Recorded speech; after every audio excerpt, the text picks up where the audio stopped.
আসসালামু আলাইকুম। বেডি হালচালের পক্ষ থেকে সবাইকে সুস্বাগতম। আশা করি যে যেখান থেকে আমার এই ভিডিও দেখছেন সবাই ভালো আছেন, সুস্থ আছেন। আর বন্ধুরা যারা আমাকে সাবস্ক্রাইব করেছেন এবং লাইক কমেন্টস করে আমাকে উৎসাহিত করছেন তাদের সবার জন্য রইল অনেক অনেক ধন্যবাদ। বন্ধুরা আপনাদের উদ্দেশ্যে জানাচ্ছি যে আমার এই চ্যানেলের পিছনে আপনাদের মতুরি আপা, হ্যাঁ বিখ্যাত মতুরি আপা এই ছোট্ট চ্যানেলটির পিছনে লেগে গিয়েছেন প্রমাণসহ আপনাদেরকে।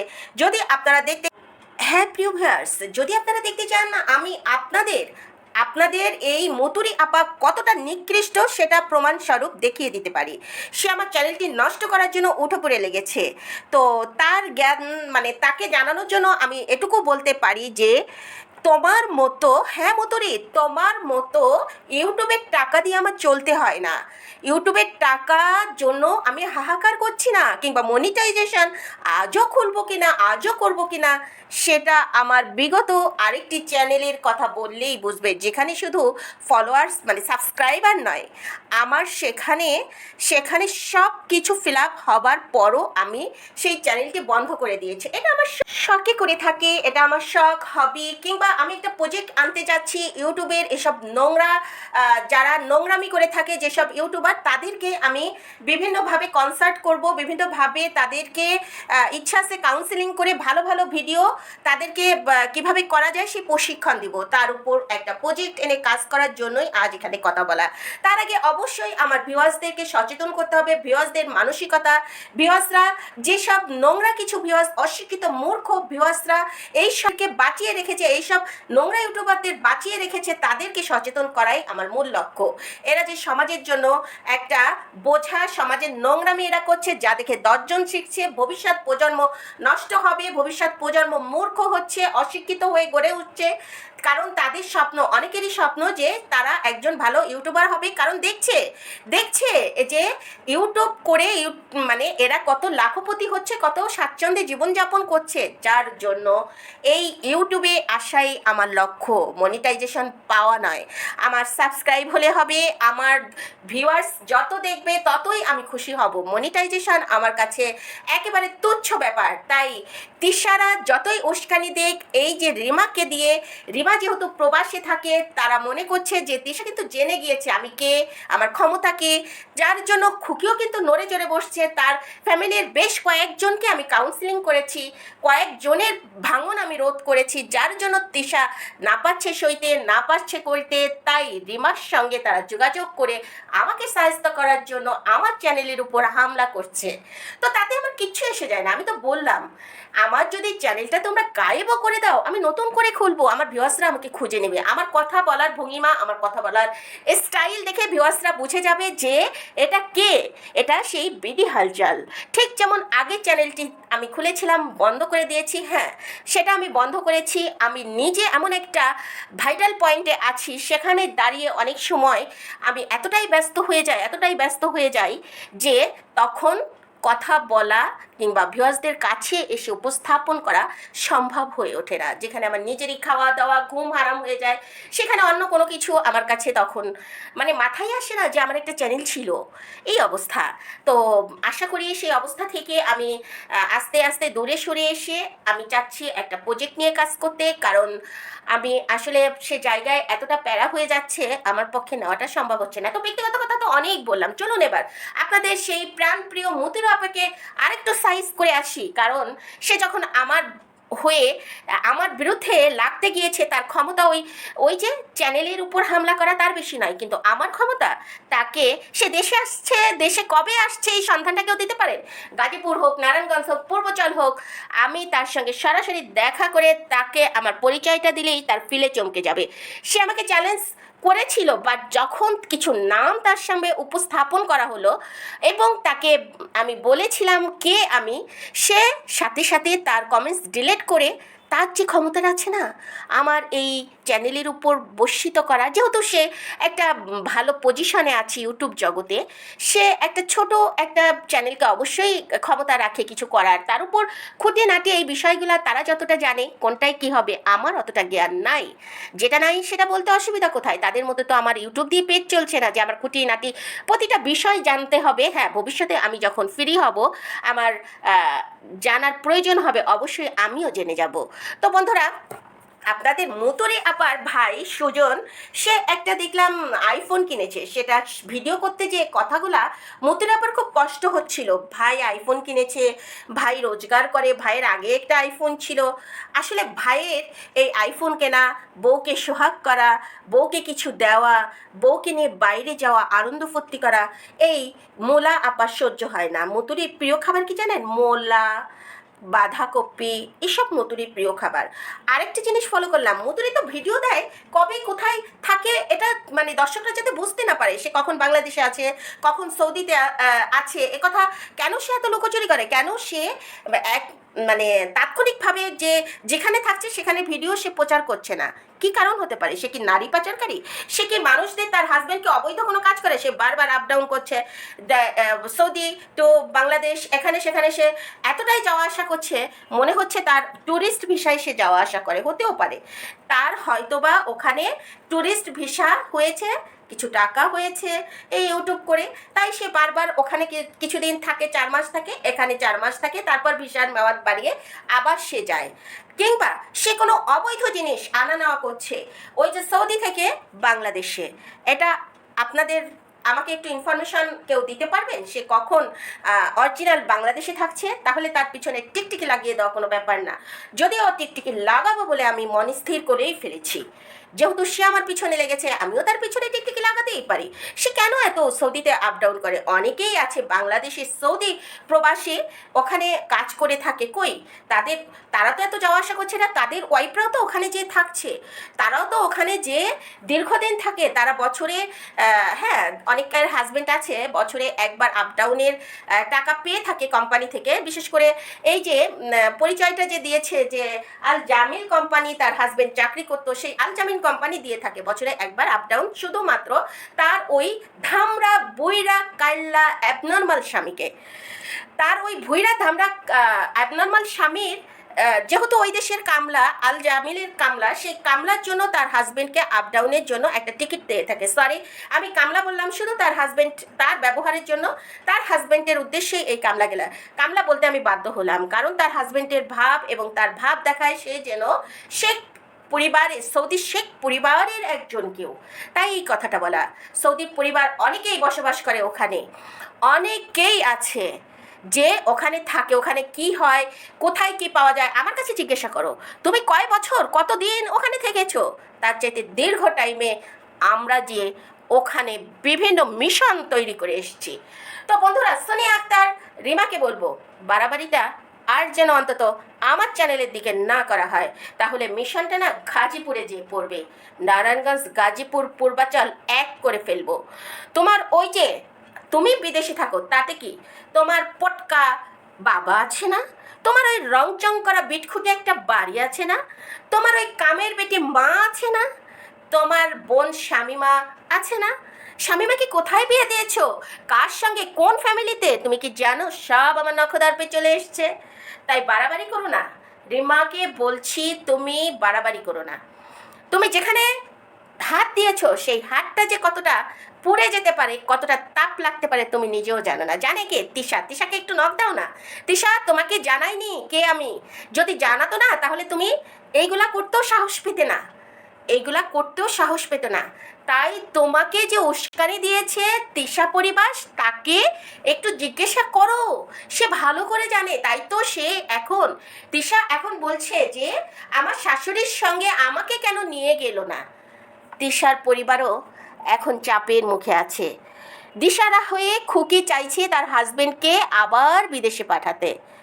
দিশাহারা হয়ে গিয়েছে মিম, দিশাহারা হয়ে গিয়েছে সাবিনা, আর শারমিন সে তো এখন না পাচ্ছে একুল রাখতে, না পাচ্ছে ওকুল রাখতে। বন্ধুরা, ইউটিউব যখন নিজেরা খুব সচ্ছলভাবে কেউ করে থাকে, খুব স্বচ্ছভাবে মানুষের কাছে নিজেদের প্রকাশ করে, তখন কিন্তু তাদের মধ্যে আর কোনো ভয় ভীতি ঝামেলা থাকে না। যেটা বিভিন্ন চ্যানেলগুলো করে থাকে, তাদেরকে নিয়ে তো রোস্টিং হয় না। কেন রোস্টিং হয়? এই সোনিয়া মুতুরিকে নিয়ে কেন রোস্টিং হয়? তিশাকে নিয়ে ওরা কি ভেবেছে একবার? কেন ওদেরকে দর্শকরা এত বাজে বাজে কথা বলে?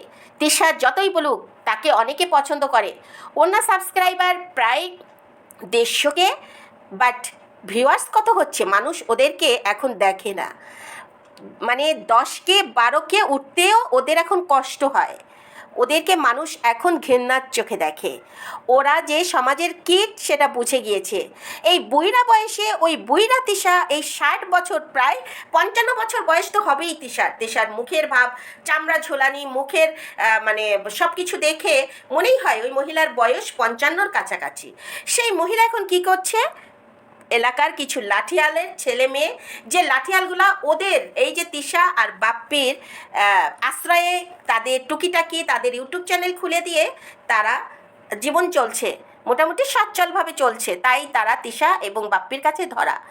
তারা কি করছে? তাদের ছেলে মেয়েগুলাকে এই যে তিশার কাছে দিয়ে নষ্ট করছে, নিজেরা নিজেরা দাঁড়িয়ে থেকে। আবার ইতি এসে, অর্থাৎ লাঠিয়াল ওই যে তার যে প্রাইভেট কার ভাড়া দিয়েছে। আচ্ছা, প্রাইভেট কারটা কোন টাকা দিয়ে কিনেছে আপনাদের কি মনে আছে? যে রোজার সময় কে যেন টাকা পাঠিয়েছিল 40,000 করে 80,000, বলেছিল যে আমার কাছে 80,000 টাকা আছে, সেটা কাকে দিয়েছে? একজন ভিক্ষুককে 1 মুঠ চাল দিয়ে 1 ইঞ্চি তেল দিয়ে বোতলে, সেটা পর্যন্ত তিশা ভিডিও করে। আপনারা তার ভিডিওতে দেখেছেন যে ভিক্ষুককে ভিক্ষা করছে, সেখানে 80,000 টাকা কাকে দিল, কোন ব্যক্তিকে দিল, কেন কেন এই বাপ্পি দেখাতে পারলো না, কিংবা দেখালো না, কিংবা কন্টেন্ট তৈরি করলো না? তবে কি ধরে নিব যে সেই টাকা দিয়েই এই গাড়িটা কিনেছে? এই গাড়ির পুরো টাকা হয়তো বা হয়নি, তারপরে তার মায়ের তো আছেই, ওই যে ইন্স্যুরেন্স করেছিল জীবন বিমাতে, সেই টাকাটা তুলে এই যে এই সেকেন্ড হ্যান্ড হতে পারে, থার্ড হ্যান্ড হতে পারে, সেই গাড়ি কিনেছে। সেই গাড়ি কিনে ইতির বরকে দিয়েছে।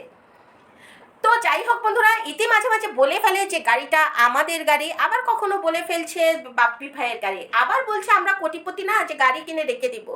তুমি কোটিপতি না, বাট তিশার বর সে তো নিজেকে কোটিপতি ভাবে। তো জমিদারের গাড়ি ভাড়া দেওয়ার, তোমার হাজবেন্ড চালিয়ে তোমাদের সংসার উন্নতি করছে, এটা কেন? এই যে বিভিন্ন কাস্টমার কিংবা ভাড়ার গাড়িতে বিভিন্ন লোক যখন ওঠে, তখন কিন্তু অনেক জীবাণু থাকে। কোনো জমিদার ভাড়া দিয়ে গাড়ি অন্তত নিজে ব্যবহার করে না, সেটা ভাড়াতেই চালাতে থাকে।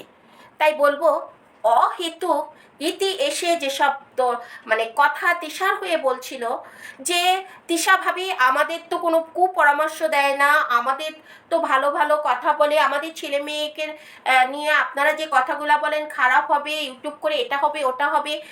তিশা তো এই কথাগুলো বলাতে চেয়েছিল নীলাকে দিয়ে, এবং বলিও ছিল, কিন্তু বেশিক্ষণ রাখতে পারেনি। বিডি হালচালের চাপে বেশিক্ষণ রাখতে পারেনি। বিডি হালচাল কিচ্ছু করেনি, বিডি হালচাল শুধু একটু তত্ত্ব দিয়েছিল, নীলা পালিয়ে গেল। বিডি হালচালের পিছনে তখন তিশা ভাবলো যে কোথায় কাকে দিয়ে করা যায়। এর মধ্যে আপনাদের ডিমান্ড ছিল এই মুতুরেরকে নিয়ে একটা ভিডিও করার, সেটা করলাম। তিশার সঙ্গে মুতুরের যে প্রতিদিন কথা হয়, এবং তিশা যে মুতুরেরকে আইডল মানে, গুরু মানে, এই কথা আমি সেই ভিডিওতে বলেছিলাম। এবং তারা কি করলো, নিজেরা নিজেরা কথা বলে আমার চ্যানেলটির পিছনে লাগলো। তিশা সাহস পেল না, কারণ লাগলে কে লাগছে, কোথা থেকে লাগছে সবই দেখা যায়। হ্যাঁ, তাই কি করলো, রিমাকে দিয়ে পিছনে লাগালো। যেহেতু রিমা বাইরে থাকে, কোথায় আছে, যেহেতু রিমার মানে একটা চোর চোর ভাব, দেশের কোথায় ভিডিও ছাড়ছে, আজ যদি থাকে বাংলাদেশে, তার 6 মাস পর বিদেশে যে সেই ভিডিও ছেড়ে দেখাচ্ছে। তিশা তো, আমার মনে হয় এই যে তিশা নয়, মুতুরি কোনো ক্রাইমের সঙ্গে জড়িত, ওর হাজব্যান্ডও ক্রাইম বাস, চেহারায় বলে ওর হাজব্যান্ড ক্রাইম বাস। শোনা যায় তারা দুজনেই আগে বিয়ে হয়েছিল, পরকিয়া করে তারা পরবর্তীতে আবার বিয়ে করেছে, যেটা গাজীপুর নারায়ণগঞ্জের লোক বলে। তার হাজব্যান্ডের বোধহয় আগের ঘরের বাচ্চাও আছে, বাট সোনিয়ার নেই। সোনিয়ার এই দুটো বাচ্চা নিয়ে তার ওই বুইরা ভাম কলজার উপর 70 দশকের বুইরা হিটলার বলবো না, হিটলার কিন্তু ভালো লোক ছিল, হিটলার মানুষ বলে থাকে, বাট হিটলারের যে বুদ্ধি, হিটলারের যে মানসিকতা, সেটা যদি আমাদের মতো মানুষের থাকতো তাহলে দেশ আজ অনেক উন্নত হতো। তো যাই হোক বন্ধুরা, যেটা বলছিলাম, তার ওই ভিলেন মার্কা হাজবেন্ড, 70 দশকের ভিলেন, সেই ভিলেন কিন্তু এমন ভাব করে মেয়েকে নিয়ে, শুধু মেয়েকে নিয়ে ভাব করে কি, প্রত্যেক বাবাই তো সন্তানকে আদর করে, সেটা এমনভাবে রাজকন্যা শেখের বেটি সৌদির শেখ এমন ভাব করে সোনিয়া, মনে হয় যেন তার হাজবেন্ডের প্রথম সন্তান। তার হাজবেন্ডের আগেও যে বিয়ে হয়েছিল সেখানেও যে দু একটা ফোটায় আসছে, কয়টা আমি জানি না, শুনেছি ফোটানো আছে। সেই ফোটানোর জায়গায় যে এই যে সোনিয়া তার আগের স্বামী রেখে পরকিয়া করে কিভাবে উপরে উঠবে সেই চেষ্টা করেছে। কারণ দেখেছে যে এই যে তার হাজবেন্ড বোধহয় একমাত্র ছেলে ওই বাড়ির, যদি ভালো হতো, যদি জমিদার ঘরে তোর বিয়ে হতো, তোর হাজবেন্ড ভালো বংশের লোক হতো, একমাত্র ছেলেকে কি করে পাঠায় বিদেশ? পারতো না দেশে একটা ভালো ব্যবসা ধরিয়ে দিতে? কেন পারেনি তোর শ্বশুর? তোর শ্বশুরও হলো একটা হাঙ্গাল কাঙ্গাল ভিক্ষু। তুই যখন দেখেছিস তোর ওই আধামরা বুইরা বেটা প্রবাসে যে মোটামুটি একটা পজিশন পর্যায়ে এসে গিয়েছে, ভালো টাকা ইনকাম করছে, সেও তো তুই ওই লোকটার পিছনে লেগে গেলি, তার সংসার ভেঙে তুই ঢুকে গেলি। পরবর্তীতে তুই কী করলি? বিয়ে করলি, বিয়ে করে সেই বউটাকে ছাড়া দিলি মানে ছাড়িয়ে দিলি। তো রিমাকে বলবো, যে মুতুরি রিমাকে বলবো, বেশি বাড়াবাড়ি করিস না। শামিমার কোথায় বিয়ে হয়েছে, কোন জায়গায় বিয়ে হয়েছে, কোন বংশে বিয়ে হয়েছে আমি এখনও বলবো না, বাট তার কথা মাথায় রাখিস।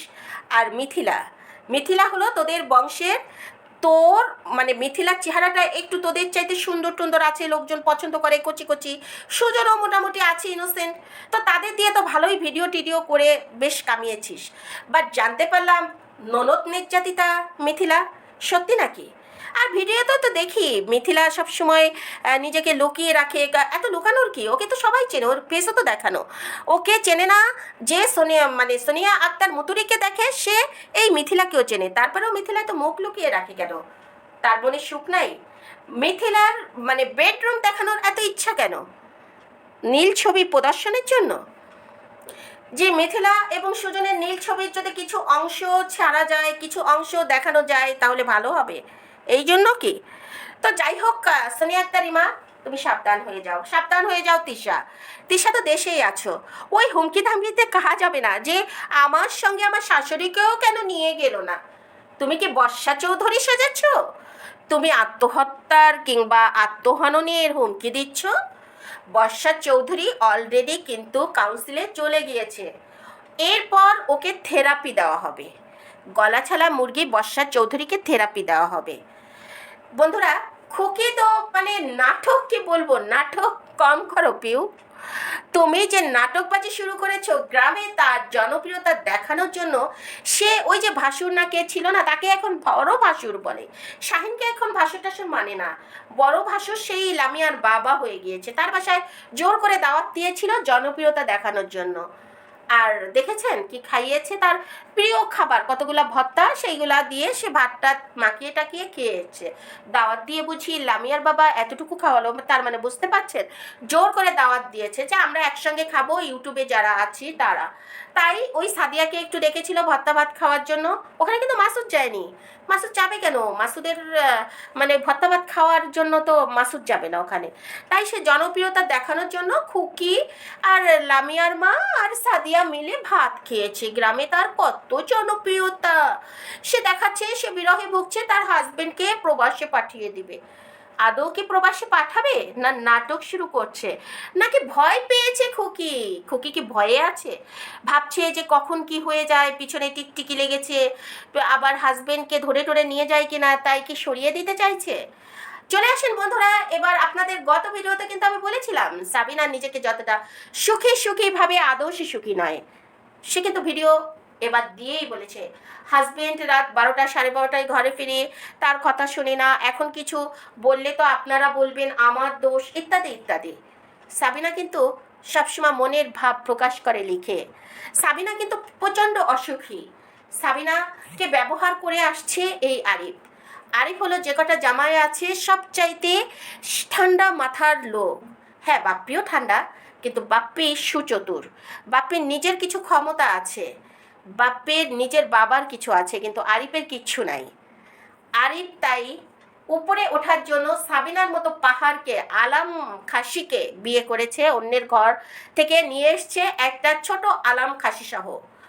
দুই আলাম খাসি, ছোটটা এবং বড়টার দুটোকেই এই আরিফ কিন্তু নজরে রাখে।